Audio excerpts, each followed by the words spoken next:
দেখেন এখানে মূলত ২ টা কোয়েশ্চেনস আছে আমার এখানে। সো প্রথমত যে এই প্রশ্নটা ২৬ তম বিসিএস এ আসছিল এবং ২০ তম বিসিএস এ আসছিল। এই ২ টা বিসিএস এ আসার জন্য পরবর্তীতে আ বিভিন্ন চাকরি পরীক্ষাতে কিন্তু এই প্রশ্নগুলা পুনরায় আসছে এবং লাস্ট দেখেন যে সহকারী জজ প্রিলিমিনারি পরীক্ষাতেও আসছে। তার মানে বোঝা যাচ্ছে যে প্রশ্নটা বিসিএস এ একবার আসে এটা একটা ভালো প্রশ্ন অবশ্যই হয়ে যায়। সেখানে প্রশ্নটা হলো যে ইউরো মুদ্রা কখন চালু হয়? ইউরো মুদ্রা কখন চালু হয়? বেসিক্যালি ইউরো মুদ্রা চালু হয় ১ জানুয়ারি ১৯৯৯ সালে।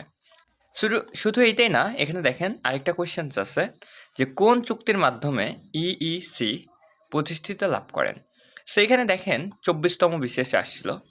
তারপরে ২৪ তম বিসিএস আসার পরে বাংলাদেশের পল্লী বিদ্যুৎ উন্নয়ন বোর্ডের সহকারী ম্যানেজার অথবা জোনাল ম্যানেজার, প্রশাসন HR এ আসছিল এটা, অনেক বড় একটা পদ। তারপরে দেখেন রাজশাহী বিশ্ববিদ্যালয়েও আসছিল। সো এটার উত্তর কি হবে? এটার উত্তরটা হবে রোম চুক্তি। ওকে? তারপরে যদি আমি আপনাকে আরেকটা প্রশ্ন দেখাই তাহলে দেখতে পারবেন। যেখানে দেখেন এই ২ নাম্বার প্রশ্নটা একটু দেখেন। Which is the largest trading bloc of the world? মানে বলতেছে যে পৃথিবীর বৃহত্তম বাণিজ্যিক ব্লক কোনটি? এটা 30 বিসিএস এ আসছিল।